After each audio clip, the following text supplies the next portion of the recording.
Hello everyone, I am Advocate Haritha.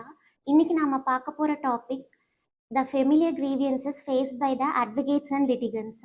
இப்போ ஒரு client வந்து to seek any legal remedy they approach the advocate office. For example அவங்க வந்து ஒரு மணி recovery பண்ணுற மாதிரி இருக்கலாம், இல்லை ஒரு எவிக்ஷன் அண்டர் ஆர்எல்டிஓபி ஆக்ட், இல்லை எனி அதர் சிவில் ப்ரொசீடிங்ஸை இனிஷியேட் பண்ணணும் அப்படின்னு வந்து ஒரு அட்வொகேட் ஆஃபீஸ்க்கு வந்து வராங்க. அவங்க அதுக்கான சப்போர்ட்டிங் டாக்குமெண்ட்ஸ் எவிடன்ஸ் எல்லாமே கொண்டு வராங்க. அதுக்கப்புறம் அட்வொகேட் வந்து ப்ராப்பராக அந்த கேஸ் ஸ்டடி பண்ணி ஒரு drafting procedures under civil procedure code 1908 கீழே வந்து எல்லாம் ரெடி பண்ணி கேசஸை ப்ராப்பராக கம்பைல் பண்ணி இனிஷியல் ஸ்டேஜஸ் ஆஃப் நம்பரிங்க்கு வந்து கேஸை வந்து கொண்டு போவாங்க. இப்போ வந்து இந்த கேஸை எங்கே வந்து கோர்ட்டில் ஃபைல் பண்ணுவாங்கன்னு பார்த்துட்டோம்னா, registry department of the district judiciary கீழே தான் வந்து ஒரு கேஸை வந்து ஃபைல் பண்ணுவாங்க. இப்போது ஒரு கிளைண்ட் வந்து அவங்களுக்கான ஒரு வயலேஷன் ஆஃப் ரைட் நடந்திருக்கு அப்படின்னு ஆல்ரெடி வந்து ஒரு ப்ராப்ளமில் வருவாங்க. அந்த மாதிரியான சுச்சுவேஷனில் வந்து கேஸ் ஃபைல் ஆகிறதுக்கே வந்துட்டு நிறைய டைம் எடுக்குது அப்படின்னா there will be a huge burden shift on the litigants and advocates.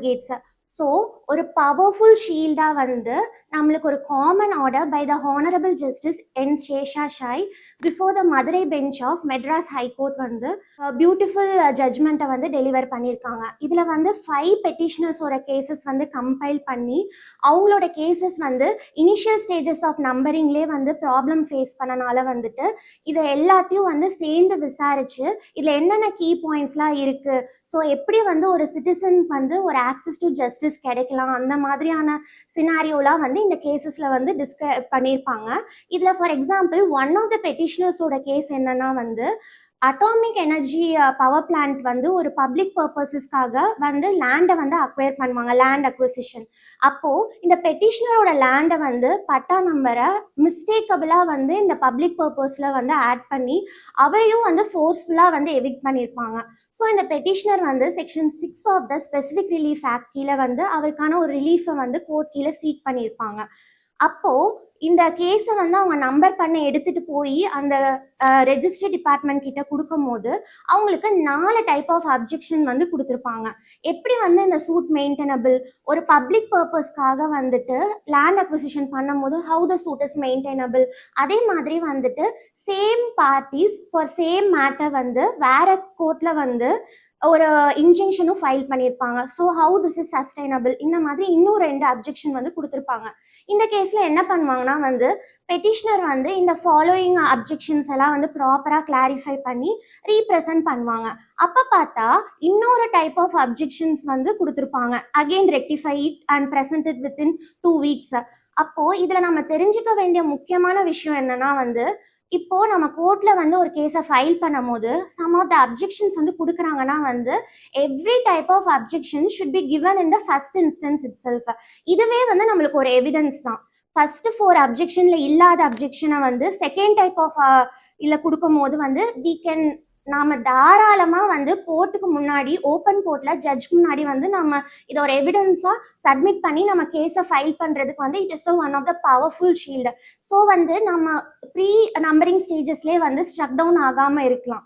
இப்போ இதுல வந்து மெயினான சினாரியோ என்னன்னா வந்துட்டு ஆர்டிகல் 21 ஆஃப் இந்தியன் கான்ஸ்டியூஷன். இப்போ இந்த சிவில் ரிவிஷன் பெட்டிஷனே வந்து under article 227 of Indian constitution கீழே ஃபைல் பண்ணியிருக்காங்க. இந்தியன் கான்ஸ்டியூஷன்ல வந்து நம்பர் ஆஃப் ரைட்ஸ் வந்து ஒரு சிட்டிசன்ஸ்க்கு வந்து எனுமரேட் பண்ணியிருப்பாங்க. இதுல ஆர்டிகல் 21 வந்து it is one of the fundamental right.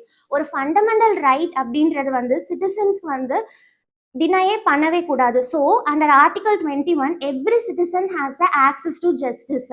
So இந்த மாதிரி சுச்சுவேஷன்ல ஒரு கேஸ் நம்பரே ஆகாத போது அவங்க எப்படி அவங்களோட கிளைமை வந்து ப்ரூவ் பண்ண முடியும்? எய்தர் வந்து நம்பர் ஆனதுக்கு அப்புறம் வந்து அவங்க கேஸ் வந்து maybe on the side of defendant வரலாம், இல்லை அவங்களுக்கு வந்துட்டு அவங்க சைட் வரலனாலும் வந்து they have a type of appeal, அந்த மாதிரியான ப்ராசஸ்லாம் இருக்கு. பட் நம்பரே ஆகாத போது ஆக்சஸ் டு ஜஸ்டிஸே வந்து தடைப்பட்டு போகுது. அதே மாதிரி வந்து ஒரு மேக்ஸிம் இருக்கு, யுபி ஜஸ்ட் எபி ரெமிடியம், where there is a law there is a remedy. So any citizen should not be denied justice. ஏன்னா வந்து கோர்ட் தான் வந்து act as a guardian for justice. இப்போ ஒரு சிவில் கேஸ் ஃபைல் பண்ணணும்னா வந்து அந்த section 9 of civil procedure code கீழே the suit must be civil in nature and also it should have a inherent jurisdiction.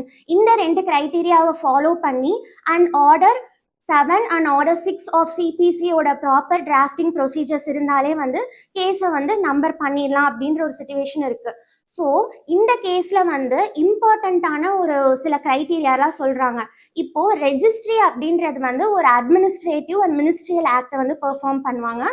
கோர்ட்டுக்குள்ள case number ஆகி ஒரு suit ஆனதுக்கு அப்புறம் வந்து it comes to a judicial process. So இந்த மினிஸ்ட்ரியல் அண்ட் அட்மினிஸ்ட்ரேட்டிவ் இதுக்குள்ள அவங்களுக்கான role என்ன, அவங்க எந்த அளவுக்கு வந்து ஆக்ட் பண்ணணும் அப்படின்னு பார்த்துட்டோம்னா, அவங்க வந்து should only act as a administrative role. அவங்க வந்து ஒரு டிஃபெண்டண்டா போய் இந்த காஸ் ஆஃப் ஆக்ஷன் கரெக்டா, இல்லை இந்த கேஸ் வந்து சஸ்டைனபிள் ஆகுமா, இது மெயின்டெனபிள் ஆகுமா, இல்லை வந்து டிஃபெண்டன்ட் மாதிரி வந்து அவங்க டிஃபென்ஸ் வந்து எடுக்கக்கூடிய சான்சஸ் வந்து பண்ணவே கூடாது. ஸோ இதுக்கான ப்ராப்பர் கிரைட்டீரியா வந்து ஒவ்வொரு இதில் வந்து டிஸ்கிரைப் பண்ணியிருப்பாங்க. For example parties to suit அப்படின்னா இந்த ரெஜிஸ்ட்ரி டிபார்ட்மெண்ட் வந்து எந்த அளவுக்கு பார்க்கணும்னா வந்து whether they have a proper legal right to file a case, அதுதான் வந்து அவங்க பார்க்கணும். அதுக்கு மேலே வந்துட்டு இந்த மினிஸ்ட்ரியல் ஆக்டும் இல்லை அட்மினிஸ்ட்ரேட்டிவ் ஆக்டும் வந்து போகிறதுக்கு சான்சஸ் கிடையாது. அதே மாதிரி மெயின்டெனபிலிட்டி அப்படின்னு பார்த்துட்டோம்னா வந்து செக்ஷன் 9லையும் காஸ் ஆஃப் ஆக்ஷன் வந்து order 7 rule 1 of E of சிபிசியில் வந்து என்ன சொல்கிறாங்கன்னா வந்துட்டு காஸ் ஆஃப் ஆக்ஷன், அதாவது proper inherent role to file a case இருக்கான்னு தான் பார்க்கணும். ஒரு காஸ் ஆஃப் ஆக்ஷன் வந்து சஃபிஷியண்ட்டாக இருக்கா, அதெல்லாம் வந்துட்டு கேஸ் ஃபைல் ஆனதுக்கப்புறம் வந்து ஜுடிஷியல் ப்ராசஸில் தான் வந்து பார்ப்பாங்க. அதே மாதிரி லிமிட்டேஷன் எடுத்துட்டோன்னா வந்துட்டு when it is expressly limited by the or barred by the limitation தான் வந்துட்டு இவங்க வந்து ரிஜெக்ட் பண்ண முடியும். இன் கேஸ் வந்து அவங்க வந்து ஒரு defence under order 7 rule 6 of சிபிசியை வந்து ஒரு பிளெயின்டிஃப் கொடுக்கும் போது வந்து அந்த மாதிரி சிச்சுவேஷன்ல வந்து போஸ்ட் ரெஜிஸ்ட்ரேஷன் ஆகி நம்பர் ஆனதுக்கு அப்புறம் தான் வந்துட்டு அவங்க அதுக்கான இதை வந்து ஃபாலோ பண்ண முடியும். ஸோ சைன் பண்ணியிருக்காங்களா, இந்த மாதிரியான விஷயத்தெல்லாம் மட்டும்தான் வந்து இந்த மினிஸ்ட்ரியல் ஆக்ட் பண்ணுவாங்க. ஸோ இந்த இதில் நான் வந்து என்ன சொல்கிறேன்னா வந்து இந்த மெயின்டெனபிலிட்டி கேஸ் பை ஜஸ்டிஸ் என் சேஷாஷாயை வந்து நான் ஒரு கேஸ் ஃபைல் பண்ணும் போது ஃபேஸ் பண்ண டிஃபிகல்ட்டியில் தான் வந்து தெரிஞ்சுக்கிட்டேன். ஓப்பன் கோர்ட்டில் வந்து போய் ஜட்ஜ் கிட்ட இதை எக்ஸ்பிளைன் பண்ணும் போது தான் மெயின்டெனபிலிட்டி எல்லாமே வந்து நம்பர் ஆனதுக்கப்புறம் தான் யுவர் ஆனர் நாங்கள் ப்ரூவ் பண்ண முடியும் அப்படின்னு நாங்கள் ப்ராப்பராக எக்ஸ்பிளைன் பண்ணனால தான் வந்து ஒரு கேஸே வந்து நம்பர் ஆச்சு. ஸோ எவ்ரி யங் அட்வொகேட்ஸும் வந்து ஏதாவது ஒரு டிஃபிகல்ட்டி ஃபேஸ் பண்ணிங்கன்னா நீங்கள் தாராளமாக இந்த கேஸை வந்து ஓப்பன் கோர்ட்டில் கோட் பண்ணி உங்களுக்கான டிஃபிகல்ட்டிஸை வந்து நீங்கள் சால்வ் பண்ணலாம். இந்த judgement delivered by justice N சேஷாஷாய், இதோட கேஸ் நம்பர் என்னன்னா CRP empty numbers 915 943 967 991 and 330 of 2020. இந்த கேஸோட காப்பியும் வந்து நான் டிஸ்கிரிப்ஷனில் வந்து அட்டாச் பண்ணுறேன். தேங்க்யூ.